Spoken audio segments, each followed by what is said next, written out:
एक मित्र ने पूछा है, बताने की कृपा करें कि अनाहत नाद का स्रोत क्या है। बहुत ही गूढ़ प्रश्न है और एडवांस साधकों के लिए है। फिर भी तुमने पूछ ही लिया है तो कुछ संकेत करूँगा, कुछ इशारे करूँगा।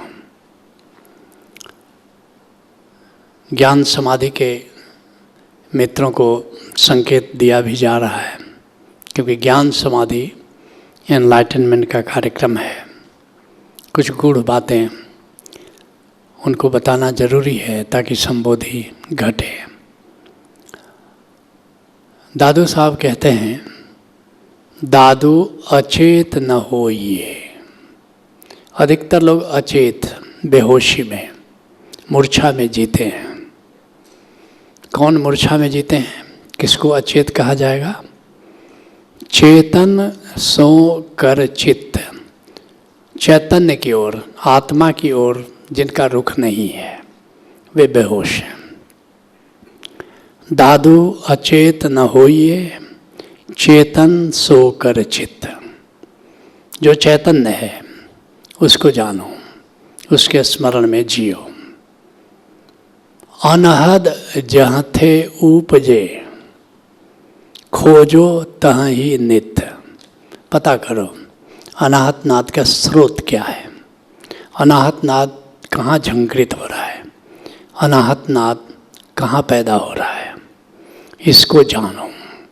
और अब जो स्रोत है उस स्रोत में अब खोजना शुरू करो, उस स्रोत से जुड़ना शुरू करो, उस स्रोत की ओर चलना शुरू करो। फिर क्या होगा? संबुद्ध हो जाओगे। इस जगत में, इस सृष्टि में, इस अस्तित्व में 5 स्रोत हैं। अब इसी 5 में से अनाहत नाद का स्रोत हो सकता है। इस सृष्टि में, इस अस्तित्व में छठी चीज़ तो है ही नहीं, 5 चीज़ है। क्या है? जड़ है। जड़ का मतलब क्या हुआ? जिसमें प्राण नहीं है, जिसमें चेतना नहीं है। पाषाण है, और भी जो मृत है, सूखी लकड़ी है, मिट्टी है, पानी है, हवा है, आग है, ये सब जड़ है। इसमें जीव नहीं है। तो एक तो स्रोत ये है। दूसरा स्रोत क्या है? चेतन। कुछ जड़ है, कुछ चेतन है। चेतन अर्थात जिसमें चेतना है, जिसमें प्राण है, जिसमें जीव है। जैसे आदमी, पंछी, वृक्ष, ये सब चेतन है, जिसमें प्राण है, जिसमें चेतना है। तीसरा, जीवात्मा, स्पिरिट। मरने के बाद जो निकल करके जाता है वह स्पिरिट है, जीवात्मा है। तो जीव और जीवात्मा में फर्क है। जीव में क्या है? भौतिक शरीर है। जीवात्मा में, स्पिरिट में कोई भौतिक शरीर नहीं है, सूक्ष्म शरीर है। जैसे माँ का गर्भ है, तो माँ के गर्भ में 3 महीने का जब भ्रूण होता है तो आकाश से, स्पिरिट वर्ल्ड से वह जीवात्मा, वह सूक्ष्म शरीर में लिपटी हुई आत्मा, वह स्पिरिट माँ के गर्भ में एंटर करता है। माँ के गर्भ में जो भ्रूण है उसमें 4 तत्व हैं। क्या है? पृथ्वी तत्व है, जल तत्व है, अग्नि तत्व है, वायु तत्व है। ऊपर से जो स्पिरिट आता है उसमें एक तत्व है आकाश तत्व, ईथर। ये आकाश जो फैला हुआ देखते हो, इसकी बात नहीं हो रही है। ईथर तत्व है, आकाश तत्व है, इसलिए ईथर तत्व कहते हैं, स्पेस तत्व नहीं कहते हैं। तो वह स्पिरिट जिसमें आत्मा और सूक्ष्म शरीर है, जिसमें महत तत्व आत्मा है और जो आकाश तत्व है, उसका जो संयोग है स्पिरिट, वो आता है और माँ के गर्भ में एंटर कर जाता है। उसको जीवात्मा कहते हैं, स्पिरिट कहते हैं। जब माँ के गर्भ में 4 तत्व वाला भ्रूण है, पृथ्वी तत्व है, जल तत्व है, अग्नि तत्व है, वायु तत्व है, जब उससे जुड़ जाता है, अब वो जीव बना। अब 5 तत्व मौजूद हैं उसमें। अब उसका जन्म होगा तो जीव कहलाएगा, जीवन जिएगा, और फिर मृत हो जाएगा। तो जो स्पिरिट आया था वो स्पिरिट लौट जाएगा, और जो मुर्दा बचा उसमें 4 तत्व बच गया। फिर कालांतर में वो नष्ट हो जाता है, जहाँ से मिला था उसे उसी में विलीन हो जाता है, पृथ्वी में। तो 3 तुमने जाना, जड़ तत्व है, जीव है, तीसरा तुमने जाना जीवात्मा है, स्पिरिट है, चौथा क्या है? आत्मा, सोल। ये क्या है? जो परमात्मा है उसका अंश है, जो आकाश तत्व से मिलके जीवात्मा में बदल गया है। परमात्मा ही उसी का अंश है, लेकिन परमात्मा में कोई तत्व नहीं जुड़ा हुआ है, तत्व जुड़ा हुआ नहीं है। वैसे तो परमात्मा ये सारा आकाश है, लेकिन परमात्मा निराकार है, तत्व से मुक्त है। ये वायु है, सब कुछ परमात्मा में है, लेकिन उसका हिस्सा नहीं है, हिस्सा नहीं है। जैसे तुम पानी में पत्थर डाल दो तो है तो पत्थर वो पानी में, पानी का हिस्सा नहीं है। तो इस तरह से जो चौथा जो इनग्रेडिएंट इस अस्तित्व में है वो है आत्मा, जो परमात्मा का अंश है। और फिर 5वां इनग्रेडिएंट क्या है अस्तित्व का? परमात्मा, ब्रह्म, जो समूचा आकाश परमात्मा है। ओशो कहते हैं जिसने आकाश में चैतन्यता को जाना, उसने ही परमात्मा को जाना, उसने ही ब्रह्म को जाना। इस तरह अस्तित्व के ये 5 आयाम हैं, ये 5 डायमेंशंस हैं। तो अब खोजना है कि अनाहत नाद कहाँ बज रहा है, इस 5 में से कहाँ बज रहा है। अनाहत नाद ब्रह्म में भी बज रहा है और आत्मा में भी बज रहा है। ब्रह्म में बज रहा है तो सवाल उठता ब्रह्म कहाँ है?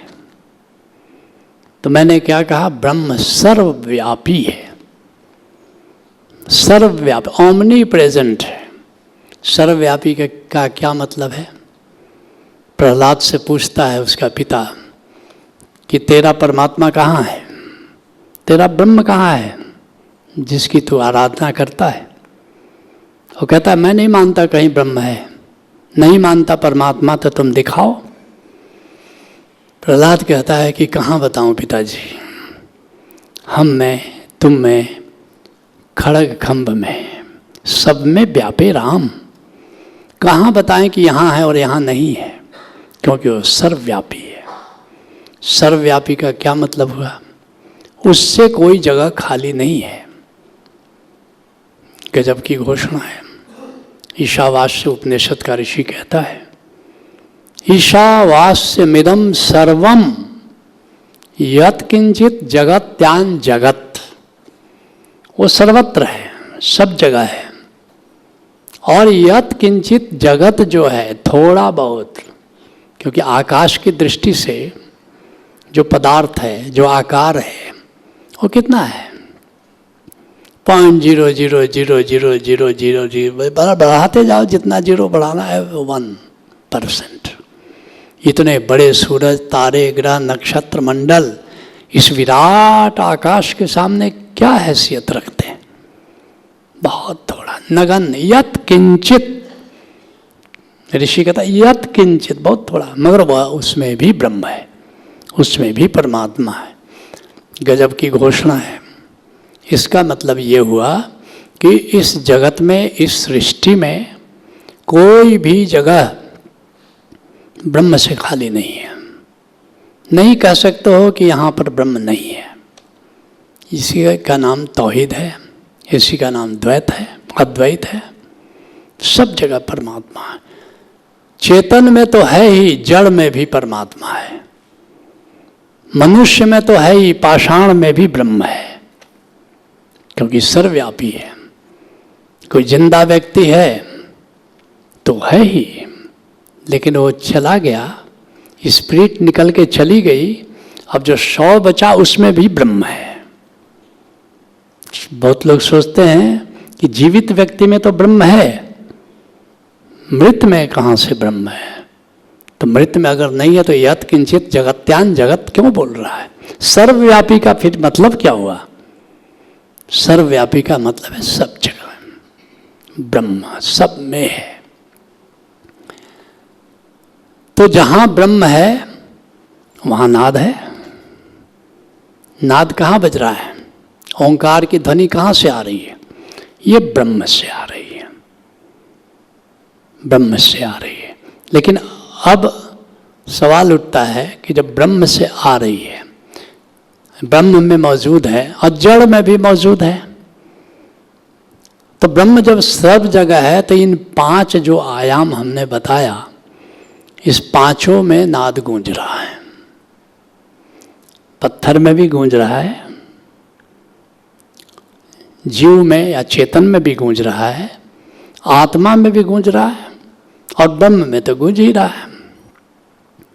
तो नाद का स्रोत, अल्टीमेट स्रोत ब्रह्म है, और ब्रह्म चूंकि सब जगह है, आत्मा में भी ब्रह्म है, तो सब जगह अनाहत नाद गूंज रहा है। और अनाहत नाद का स्रोत ब्रह्म होने से अनाहत नाद भी सर्वव्यापी है।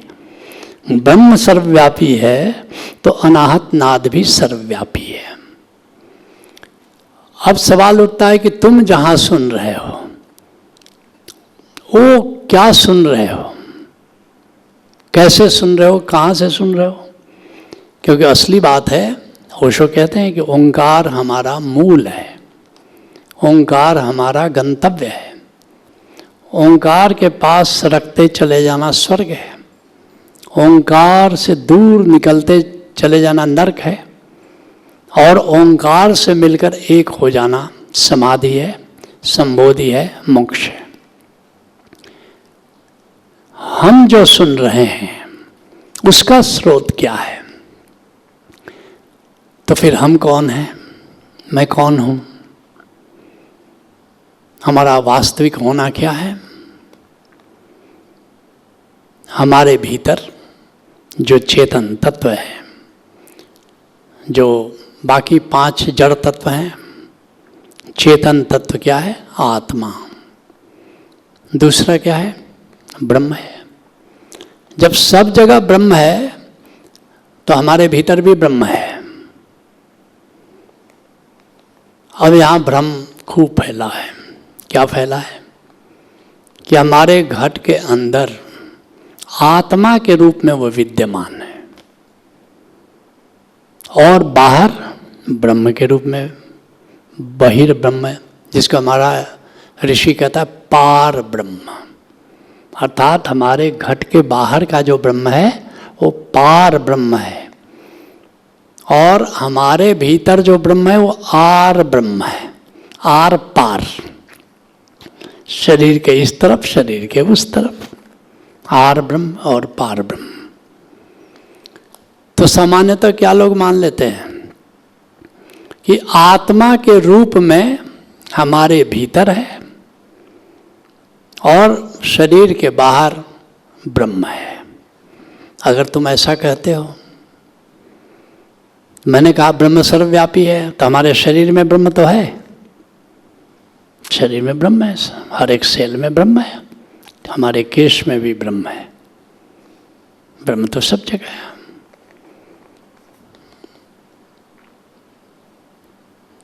तो जो आत्मा है उसमें ब्रह्म होगा कि नहीं होगा?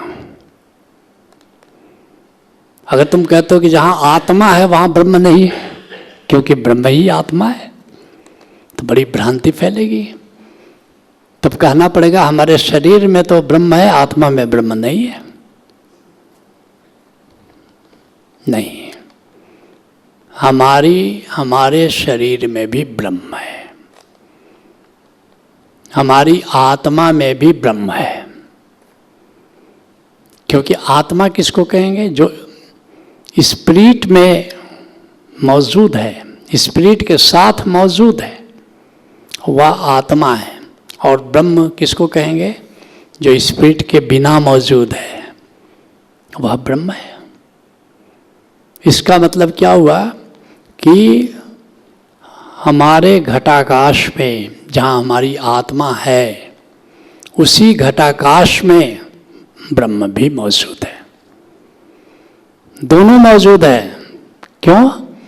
जब हम मर जाएंगे तो आत्मा तो चली जाएगी, ब्रह्म तो फिर भी रहेगा, क्योंकि ब्रह्म तो जड़ में भी है।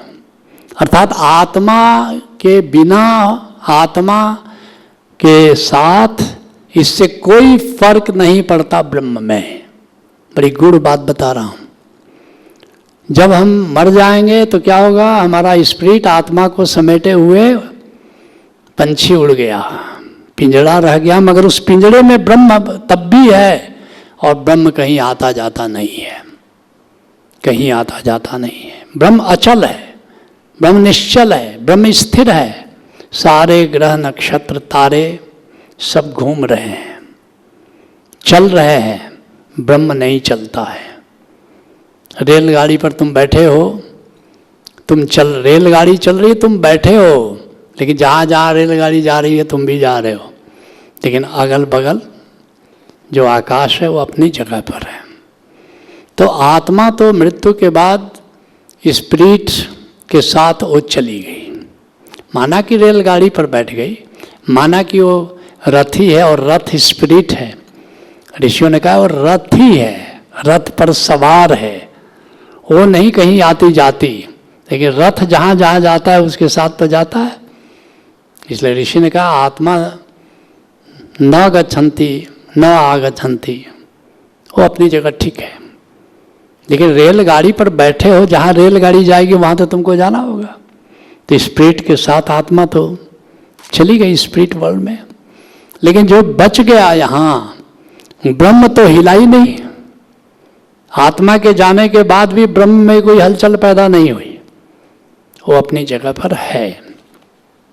तो अनाहत नाद तो वहाँ भी बज रहा है ब्रह्म में। जो बच्चा पेट में है उसमें भी ब्रह्म है, और अनाहत नाद वहाँ भी गूंज रहा है। और फिर जब आत्मा स्पिरिट प्रवेश हुआ उसमें, तो फिर आत्मा जो आई उसमें भी नाद गूंज रहा है, आत्मा का नाद। तो दो नाद बज रहा है अब, एक आत्मा में नाद गूंज रहा है और एक ब्रह्म में नाद गूंज रहा है। अर्थात तुम्हारे शरीर में एक साथ दो नाद गूंज रहा है, एक ब्रह्म का नाद गूंज रहा है, एक आत्मा का नाद गूंज रहा है। तो जो तुम नाद सुन रहे हो वो दो प्रकार के नाद सुन रहे हो, एक जो कि आत्मा में बज रहा है और एक जो कि ब्रह्म में गूंज रहा है। अब आत्मा में जो गूंज रहा है नाद उसको कैसे परसीव करोगे, और जो ब्रह्म में गूंज रहा है नाद उसको कैसे परसीव करोगे। आत्मा का जोड़ आज्ञा चक्र से होता है और ब्रह्म का जोड़ सहस्रार से होता है। अर्थात एक नाद जो आज्ञा चक्र के थ्रू आ रहा है वो है, और एक नाद सहस्रार से जो आ रहा है वो है। हमारा दाहिना भाग सहस्रार से जुड़ा है और सहस्रार से गूंजने वाले नाद को सीधे सुन रहा है। लेकिन सुन कौन रहा है? हमारा चैतन्य। ये कान नहीं सुन रहा है, हमारा चैतन्य ही नाद को सुनता है। और हमारा चैतन्य कहाँ मौजूद है? हमारी आत्मा में मौजूद है, जहाँ नाद गूंज रहा है, नूर जगमगा रहा है। लेकिन हमारा जो चैतन्य, ब्रह्म का अपना चैतन्य है, हमारा जो चैतन्य जो स्पिरिट से बंधा है, वह चैतन्य आत्मा में गूंज रहे नाद को सुन रहा है। और इस तरह दो प्रकार का नाद तुम सुनते हो, तुम सब एडवांस साधक हो। एक बाएं तरफ से जो नाद आता हुआ सुनाई पड़ता है, जो स्थूल है, जो जोर की आवाज़ होती है, और दूसरी दाहिने कान तरफ से जो नाद सुनाई पड़ता है, जो सूक्ष्म है, मीठा है, वह ब्रह्मनाद है, वो ब्रह्मनाद है। इसलिए अक्सर कहा जाता है कि दाहिने कान तरफ से आ रहे नाद को सुनो। कुछ ऐसी परंपराएं हैं जो कहते हैं कि दाहिने तरफ से जो ध्वनि आ रही है वो ब्रह्म की ध्वनि है, और बाएं तरफ से जो ध्वनि आ रही है वो काल की ध्वनि है। नहीं, कहने नहीं आया, कहने का सलीका नहीं आया। काल से वो प्रभावित है ऐसा कह सकते हो। क्यों? मृत्यु के बाद वो ध्वनि लुप्त हो जाएगी। लेकिन ब्रह्म से जो ध्वनि आ रही है वो काल से प्रभावित नहीं है, क्योंकि जब स्पिरिट चला जाएगा तभी भी वो ध्वनि रहेगी।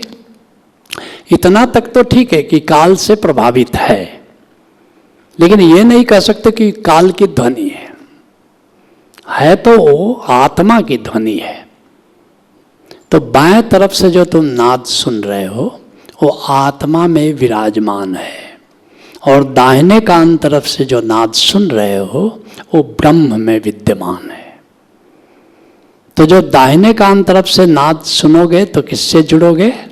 ब्रह्म से जुड़ोगे। और बाएं तरफ से जो नाद सुन रहे हो वो कहाँ से जोड़ बनाएगा? आत्मा से जोड़ बनाएगा। तो ब्रह्म से अगर जुड़ना है, ये नाद सामान्यतः सुन रहे हो तो बाएं कान तरफ से सुन रहे हो, जो आत्मा की ध्वनि है। अगर ब्रह्म से मिलन करना है तो क्या करना होगा? फिर दाहिने कान तरफ से नाद सुनना होगा, तब जाकर के ब्रह्म से जुड़ोगे। बाएं तरफ से जब तक नाद सुन रहे हो आत्मा से ही जोड़, आत्मा ही उसकी मंजिल हो सकती है। लेकिन दाहिने कान तरफ से जो सुनोगे उसकी मंजिल ब्रह्म है, वहाँ तक जा सकते हो। मगर ये जानना काफ़ी नहीं है। असली बात, उसे जुड़ोगे कैसे, उससे मिलोगे कैसे, उसकी प्यास अगर पैदा हो तो उससे मिलना कैसे होगा, उसे विलयन कैसे होगा, उसमें लयता कैसे होगी, उसमें फना कैसे होगे। उससे मिलने का दो उपाय है, और मिलन ही असली बात है। लेकिन अध्यात्म में जब हम मिलन की बात कहते हैं, हाथ मिलाने से नहीं होगा, उसमें फना हो जाने से होगा, उसमें विलय हो जाने से होगा। बाउल फकीरों का, विशेषकर लालन फकीर का एक भजन मुझे अतिशय प्रिय है। अपने ट्विटर पर तुम देखोगे करीब करीब हर माह एक बार इसको ट्वीट कर ही देता हूँ। मिलन कबो हो बे कतो देने, व्यग्र होकर के लालन फकीर कहता है कि ब्रह्म से मेरा मिलन कैसे होगा? वो जो अधर मानुष है, अधर मानुष अर्थात ये पूरा गगन अधर मानुष है, उससे कैसे मिलन होगा? मिलन होबे कतो, मिलन कब होगा? कतो दिने, कितना दिन और लगेगा? आमार मौनेर मानुखेर सोंगे, जो हमारा मन का मीत है, वह जो ब्रह्म है, उससे मिलन कब होगा? खूब खूब विरह में बाउल फकीर जीते हैं। 2 तरीका है मिलन का, लेकिन उसको जानने के पहले ये समझ लो, केवल आत्मा को जानना है, ध्यान काफी है। ध्यान से आत्मा के एकांत में जा सकते हो। ध्यान का मतलब ही आत्म परिचय, a deep intimacy with the soul. ध्यान का मतलब ही है आत्मा में लीनता, आत्मा के एकांत का मजा लेना ध्यान है। लेकिन आत्मा के एकांत में जाकर के मजा तो मिलेगा, आनंद तो होगा, लेकिन ब्रह्म से मिलन नहीं होगा। ब्रह्म से मिलन कैसे होगा? 2 ही तरीका है, एक समाधि और एक सुमिरन। ज्ञान मार्गी हो तो समाधि में जाओ। समाधि में क्या होगा? आत्मा और ब्रह्म का भेद ही समाप्त हो जाएगा, क्योंकि विलयन हो गया, वहाँ विलीन हो जाओगे। तुम्हारी आत्मा और ब्रह्म दोनों का मिलन ऐसा होगा कि आत्मा आत्मा न बचेगी, ब्रह्म में फना हो जाएगी। ये ज्ञान का मार्ग है। दूसरा क्या है? भक्ति का मार्ग। उसमें क्या होगा? अब पार ब्रह्म को जानो। ये जो बाहर जो फैलाव है, अब उसको जानो। मेरे मुर्शिद ने कहा, सिद्धार्थ सुन, आसमां खुद है, खुदा हम क्या करें? दिया के नीचे अंधेरा क्या करे? या खुदा तू ही बता हम क्या करें? जो पार ब्रह्म जो चारों तरफ फैला है, अब उससे मिलन करो, इसका नाम सुमिरन है। और सुमिरन ऐसा हो कि तुम न बचो, ब्रह्म ही बच जाए। उस ब्रह्म में लीन हो जाओ। जैसे एक नमक की पोटली सागर में जाए तो कुछ दूरी तक तो बचती है, फिर वो समाप्त हो जाती है। तो सांस सांस में फना हो जाओ। सुमिरन आकाश छू ले, सुमिरन शिखर छू ले, तो अस्तित्व में तुम्हारी चेतना आत्मा से निकलती है, जैसे सूरज से किरणें निकलती है, और फना हो जाती है, मिलन में खो जाती है। साहेब मिल साहेब भय। स्वयं जैसे नदी समंदर में जाकर के समंदर बन जाती है, बड़ी वेग से चलती है नदी। अगर कहीं गए हो तुम, द्वारका में जाओ, नदी जाकर के मिल रही है, मिलते समय बड़ी वेग से जाती है, लेकिन कुछ ही दूरी तक, फिर काहे को वेद परम विश्राम मिल जाता है। पायो परम विश्राम राम समान प्रभ नाही कहूँ, तुलसीदास जी कहते हैं। और उस स्थिति का जो परम पद में ब्रह्ममय हो जाता है, साहेब मिल साहेब है, मलुकदास कहते हैं साहेब मिल साहेब है। और ये नाद से तुमने आरंभ किया, अनहद जहाँ थे उपजे, खोजो ताई नित्य। खोजते खोजते तुम खुदा हो जाते, खोजते खोजते हम खुदा हो गए। ऐसी घटना घट जाती है। इसी को दादू साहब कहते हैं, अनहद जहाँ थे उपजे, खोजो ताई नित्य। Let's acknowledge.